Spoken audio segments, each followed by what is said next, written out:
I'd like you to welcome with me 3 leaders of 3 missional communities in Worship Harvest. Welcome with me Ephraim and Rita Malinga, who lead the Yolo Missional Community. The young and funky. Also welcome with me the beautiful Patricia Ineza, who leads the Alpha Missional Community. And welcome with me Hannah Mugonyi, a powerhouse, who leads Zoe Missional Community. You guys, when you clap, be committed. You can't clap in an uncommitted way like that. Character. Thank you guys for joining us. There's some microphones. Can we use the rest of the microphones here? So everyone has one. They're powered up. Cool. So I'm going to ask us to just tell us about your missional community, when it started, how many you are now, and where you're reaching out to. We'll start with you, Patricia. Thank you, Beatrice. Hello, everyone. I'm Patricia Ineza, and together with 15 other people, we lead the Alpha NC. The Alpha NC started in 2016, in March, when we do the Alpha courses. That's our frontier. The Alpha is a series of interactive, it's a 10-week series of interactive sessions that does discipleship courses we talk about Jesus mainly. We do interactive talks and watch a video and talk about Jesus in those series. We meet once a week for 10 weeks. And we've done more than 8 sessions now, 8 alphas. Should I say we have done it? Okay. Yes, we've done 5 sessions, 5 alpha courses at Cornerstone, where we've had more than 30 people in attendance for every session. We've had 50 coming for every session, and currently we are finishing one this Monday with the attendance of 30 people. And then we've done one at the African Children's Choir, which had 27 children, teenagers who are 17, 19. We've had another one at Koto Evangelical Church, the Compassion International. We had 120 people, children in attendance. And we are going to do one after this one at Mill Hill Fathers. It's a Catholic community near the place we are serving currently. Yeah. Whoa. If you've been doing calculations quickly, those are 300 people reached so far in just 2 years. Over to you, Hannah. Hello, everyone. There's a lot of pressure up here. No pressure. People smile and sit upright. Good. All right, my name is Hannah, and I'm privileged to be married to one guy, a very humble guy. He's called Martin Mugonyi, and he has been very gracious to accommodate a lot of craziness, which comes with MC or Missional Community leading. We are called Patricia Zoe, and one of the biggest, most important thing that ever happened and catapulted our lives was the start. Jesus! There's a preacher here. Was the start of Worship Harvest Mukono. Worship Harvest Mukono starts in 2016, and because I'm a part of the music team, I joined the Worship Harvest music team of Mukono, and being part of Worship Harvest, they have mentored us a lot about leading, being influencers, doing a number of things, finding out what your purpose is in life. And then we are in this missional community. My leader by then was Roxana Kaziwe, starts asking some of the difficult questions. And one of these questions, she put it in Luganda. I am going to first say it in Luganda. She asked that when you look around your community, Please, Luganda. hey, calm down, Mzinja. Like when you look around your community, chichi echikunyiza. What is that thing that when you look at, basically, like somebody is pulling out hairs from your head, or something that makes you really mad? And so myself and Martin actually started thinking about some of the things around our communities that makes us mad. We come from the Goma community, and the small village is called Missional.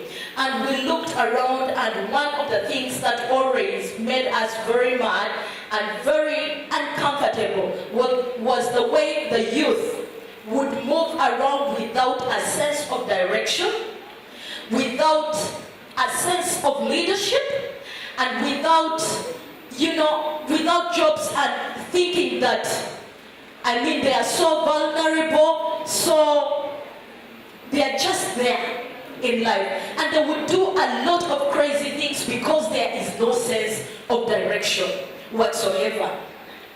And one of the things that actually annoyed me as a person was the way I looked at especially the girls. We have a number of bars in our community, and sometimes they make these those promotions when somebody is coming, like a concert is going to happen, and these girls are on cars, like those, I don't know how they call those cars, and they're on top there, and they're dancing half naked, doing crazy stuff.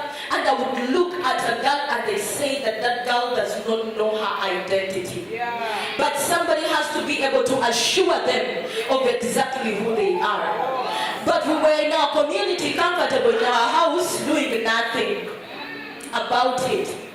And then time came when Roxy decided that we are dissolving the missional, the music team Missional Community. Each one of you has to get out and go and start one. Apostle Roxy. And Roxy puts on glasses. So, she gave us an ultimatum, like a time frame. And then months were running fast. So she would come and look at you through her glasses like this. And say that, so what is the plan? And so that really, moved us. And I told my husband, you know what? We have to, think about what we are going to do, because we already have something that annoys us. So we are going to do something about it. And one thing is that there was already another missional community in Seta. So it was like almost all the people in Worship Harvest Mukono had joined the missional community. Now we don't have members. But then Roxanne said, you're going to start. So what we did was we decided with my husband to actually sit down and come up with a mission statement involving the youth. And when we came up with that mission statement, we decided that we are going to get out of our comfort zone and move around Misindye, Goma, Lumuli, and the villages around and look for these young people. We stormed bars, we stormed marketplaces, we stormed homes, and any youth that we find, we tell them our mission and tell them that would you like to actually be a part of this thing? Because it will actually work. Yes. And we got, of course we got a number of rejections because they were looking at us like, where are you coming from? What is your deal? But God was gracious enough that we got about 30 of them sign up.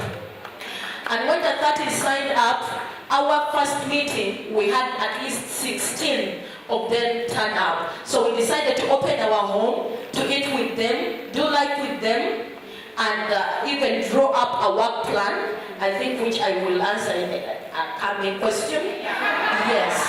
So that is how we started. Thank you. Wow! Toso Hannah, ladies and gentlemen. Between Rita and Ephraim, one of you, please let us know how the YOLO journey. Hello everyone. My name is Ephraim. If you've been paying attention, I've been looking, smiling, nodding.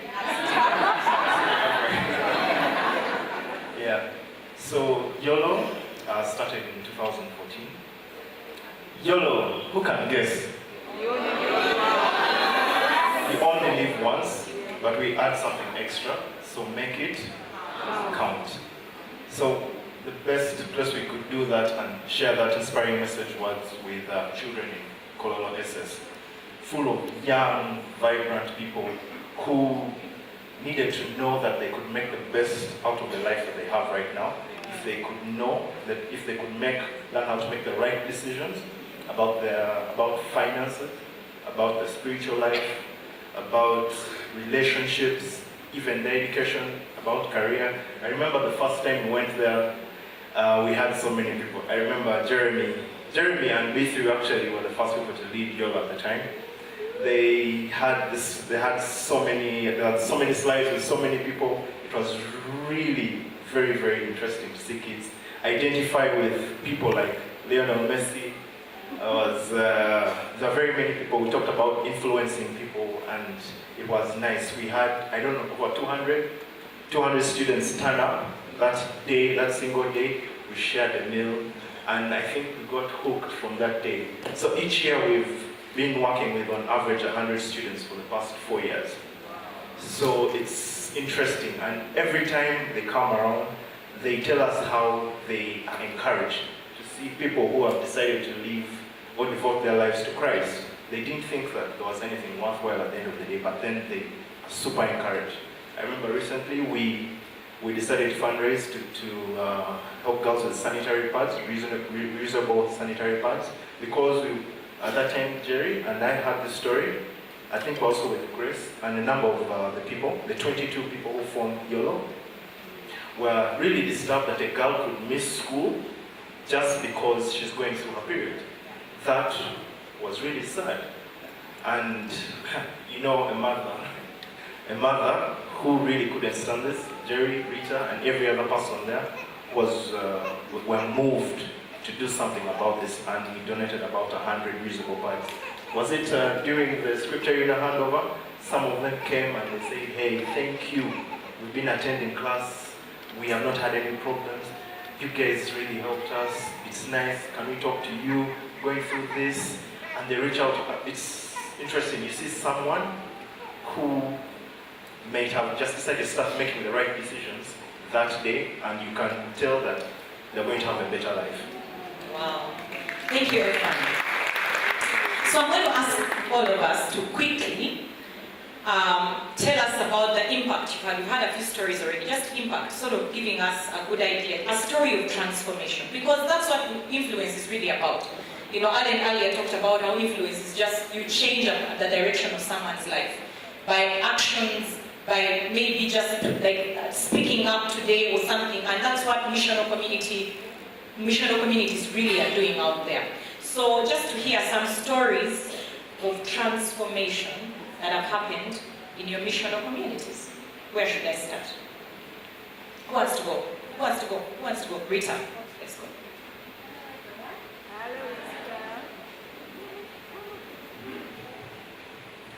Hello everyone, my name is Rita Malinga, and yes, together with Ephraim, we lead YOLO, Missional Community, and our leaders are Grace and Gary Semakula, who took up from B3 and Jeremy Biamanzi. Well, our succession. Yo! Oh yes, so we have quite a number of successful stories that have changed so many people's lives at Kololo SS. First of all, these are young, energetic students who come from different families. You find that our recent research, we actually got to discover that some of them come from well-to-do families, but because Kololo SS is nearby home, so they choose to, go there, and others are from really not so good families, and they just end up at Kololo SS. So we had a sit and talk with a few students who had difficulty with money, school fees and all that.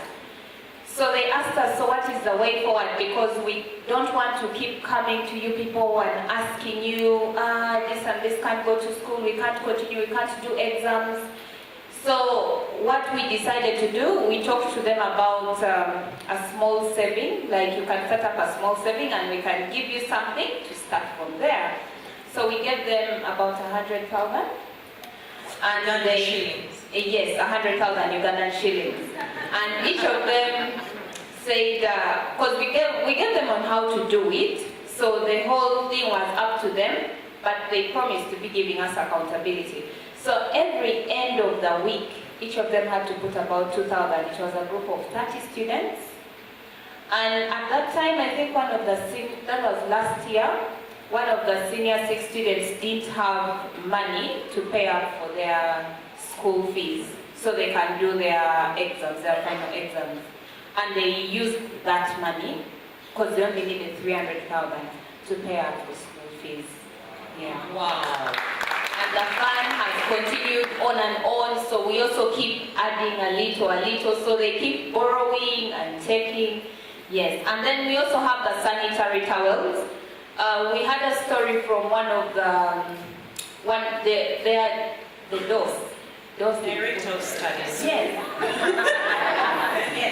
Yes, the Director of Studies, and was telling us, one of my students came to me and she was telling me she didn't have sanitary towels, so she was just asking for tissue, toilet paper from my office.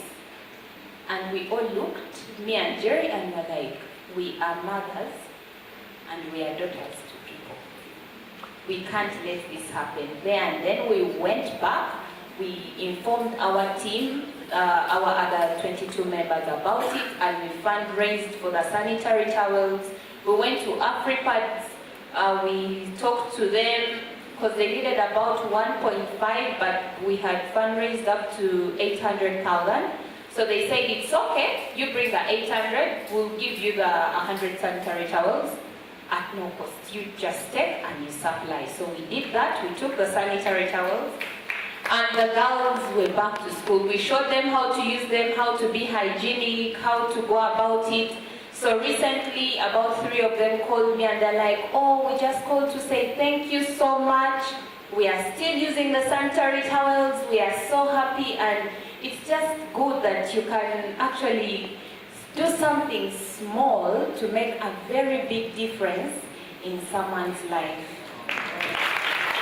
Wow, thank you, Rita. I actually have heard from you guys that most of these students, some of them are night watchmen by night, and then by day they go to school. Yes. And some of the girls were involved in prostitution to try and get them. money. So that has helped some of them actually stop engaging in these activities and giving them back their dignity. So thank you guys for partnering with God. Patricia, I know the preacher will close us off. Thank you, Victory. Recently, I think in May, we just ended a course, the Alpha course at Bukoto Evangelical. That was, we were working with 120 children who are aged 14 to 20. And that, at Bukoto Evangelical, it's a compassion, the people that we are dealing with are compassion-sponsored children. So most of them, in this, most of the children were forced to say they are Christians because they wanted sponsorship. So they forged stories of, they told us, like, why I was telling you, Alpha is very interactive, you don't judge, you just listen to people when you're doing something, you give them time to speak and be themselves. So they, without their teachers being involved or their other facilitators, were able to tell us, I did not know about Jesus, I was just faking this so that I get sponsorship. So we got about 10 confess and accept Jesus, and the transformation has been real. The director always calls and says, these children are different. there's an impact, there's a difference of how they were listening, how they were following up. I'm going to say one specific person who was a Muslim and had changed and said, I'm Emmanuel. But he told me, I'm Emmanuel because I want to be in the fund, but I'm actually not. I do not do any of these things. I do not like it because I felt condemned. I felt it was a must for me to do these things. I felt I was forced into this, but I need fees, so I have to act this out. And so he was saying, he went to the director and told him that he's changing, he's giving his life to Christ, like having a personal journey with Christ. So we've had those stories from that compassion development. And then we had another session with the ones we have at Cornerstone.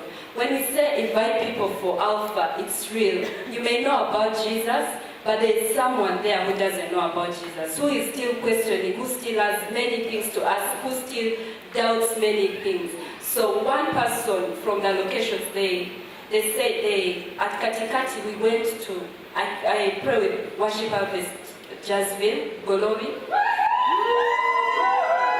So when we were going to start Alpha, we went to Katikati to sign up people who would want to join Alpha. So one person invited his relative who didn't go to church. This person was called some person. Yes. This one person came for Alpha and he attended the first session. He wasn't sure he's going to like Alpha. He came anyway. He told me that the first thing he doesn't like is church people because they judge. They are not friendly. Like he would say, when I go to a bar, I'm welcomed. With or without money, someone will get me a drink.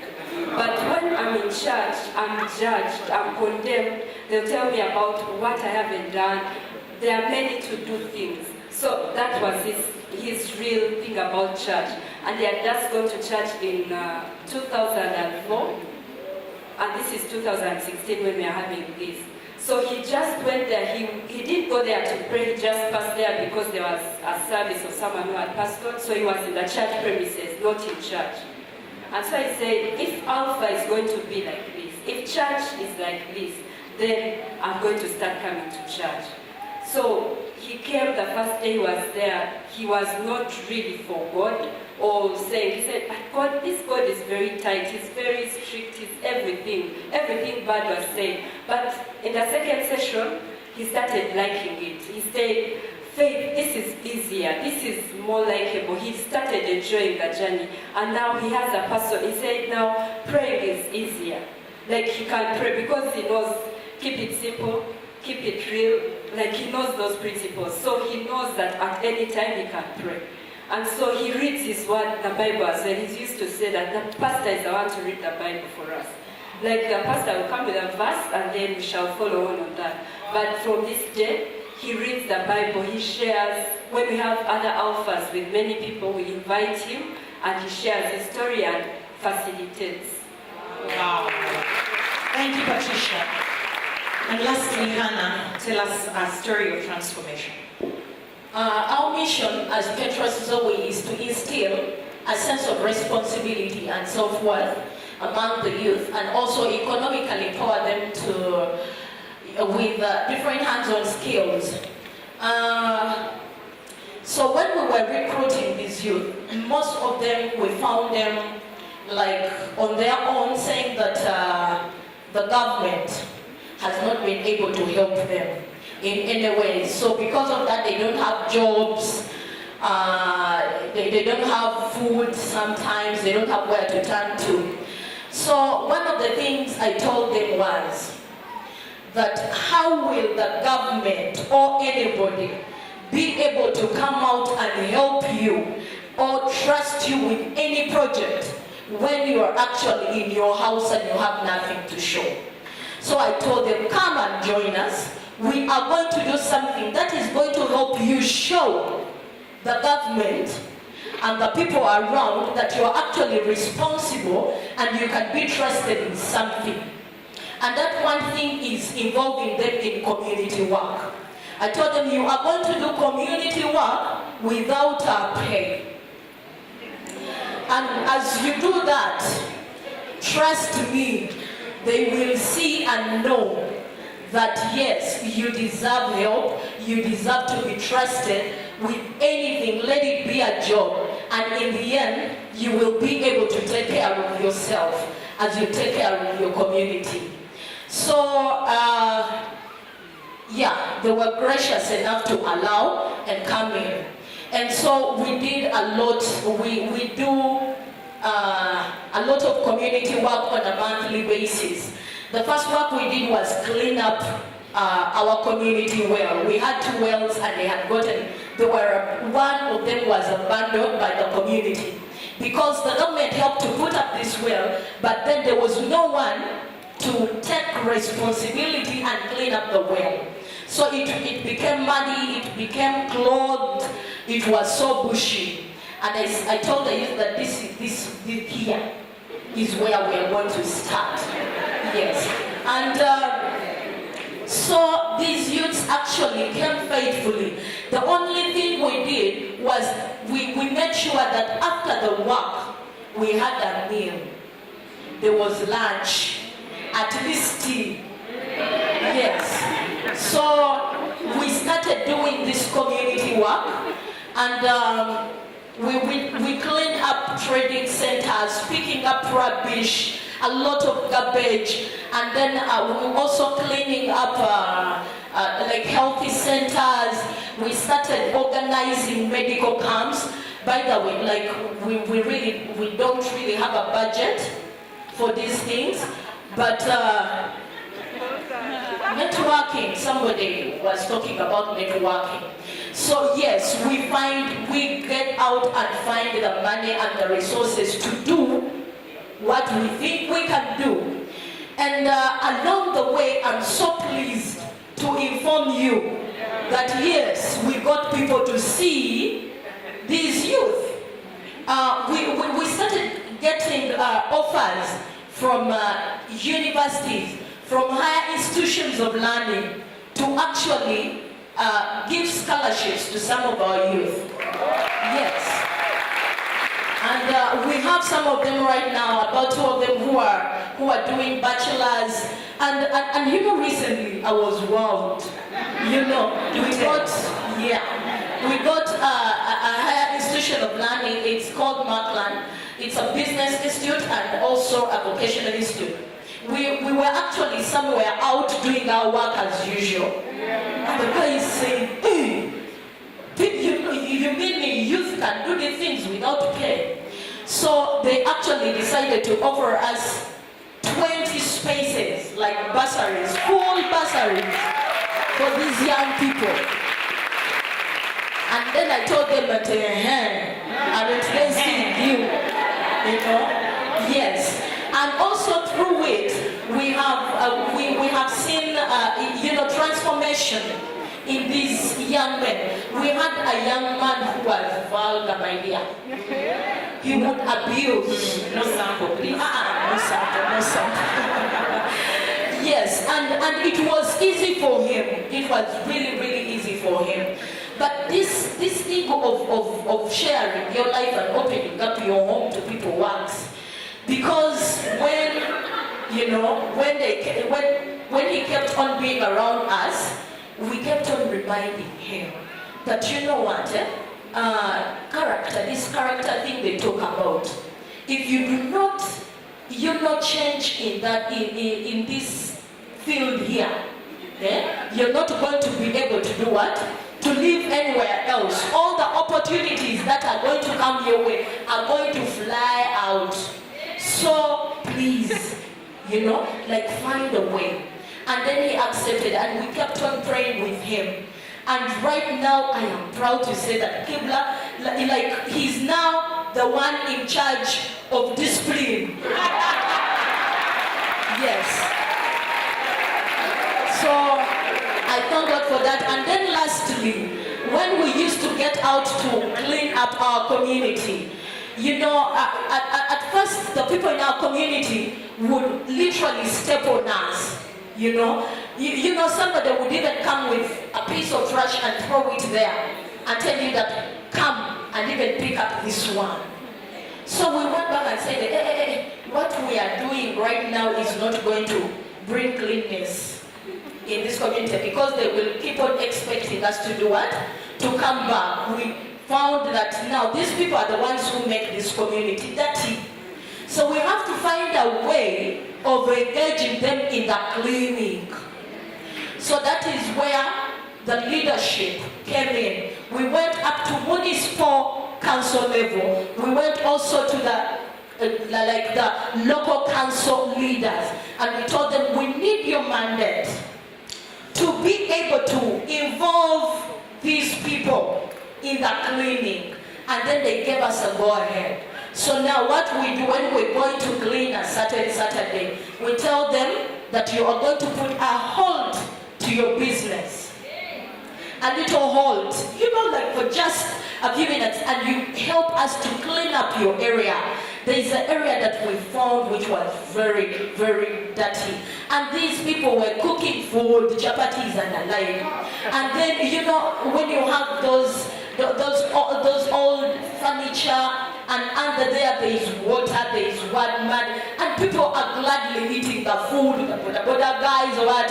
So we told this lady and her workers that, you know what, you are going to first stop, and we are going to clean, and by the way, we have the authority. So yes, she had to, they had to succumb. Yes, and she stopped, and she cleaned up her place.